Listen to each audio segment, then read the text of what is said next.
ദൈവ തിരുനാമത്തിന് മഹത്വമുണ്ടാകട്ടെ. ഏവർക്കും ഹെർമിറ്റ്സ് ടോക്സിലേക്ക് സ്വാഗതം. ഇത് ഹെർമിറ്റ്സ് ടോക്സിന്റെ 1111 ദിവസം. ഇന്ന് ജനനത്തിന് ശേഷം വരുന്ന രണ്ടാമത്തെ ഞായറാഴ്ച. ഇന്നത്തെ വിശുദ്ധ ഏവൻഗേലിയോൻ ഭാഗം ശുദ്ധമുള്ള മത്തായി 2-ാം അധ്യായം 19 മുതൽ 23 വരെയുള്ളതായ തിരുവചന ഭാഗങ്ങളാണ്.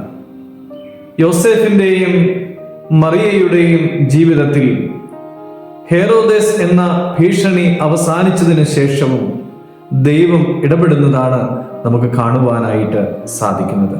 ഹെരോദേസ് മരിച്ചു, സാഹചര്യങ്ങളെല്ലാം മാറി.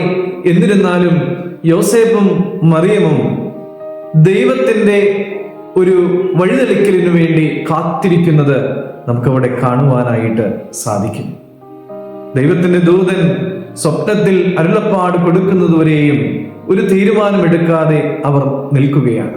സദൃശ്യവാക്യങ്ങൾ 3-ാം അധ്യായം 6-ാമത്തെ തിരുവചനത്തിൽ ഇങ്ങനെ പറയുന്നുണ്ട്: നിന്റെ എല്ലാ വഴികളിലും അവനെ നനച്ചുകൊള്ളുക, അവൻ നിന്റെ പാതകളെ നേരെയാക്കും എന്ന്.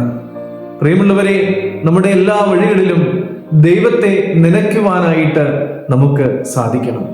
നമ്മൾ ആഗ്രഹിക്കുന്നതിന് വിപരീതമായി ദൈവം നമ്മുടെ ജീവിതത്തിന്റെ ദിശയൊന്ന് മാറ്റുമ്പോൾ ചിലപ്പോഴൊക്കെ പകച്ചു നിൽക്കുകയും അവിശ്വാസത്തിലേക്ക് നീങ്ങുകയും ചെയ്യുന്ന ആളുകളൊക്കെയും നമ്മൾ കാണാറുണ്ട്.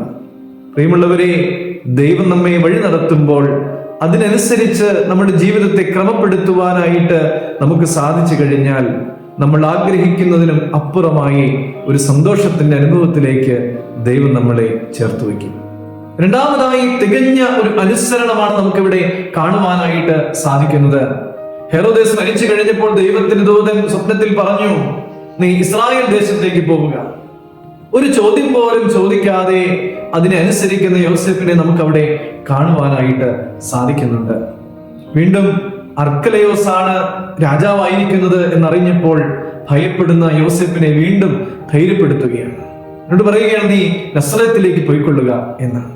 അവിടെയും തികഞ്ഞ അനുസരണത്തോടെ ദൈവത്തിന്റെ ദൂതിനെ പിന്തുടരുന്ന യോസേഫിനെയും മറിയാമിനെയും നമ്മൾ കാണുകയാണ്. പ്രിയമുള്ളവരെ, നമ്മുടെ ജീവിതത്തിൽ ഏറ്റവും ആവശ്യം വേണ്ട ഒന്നാണ് ഈ അനുസരണം.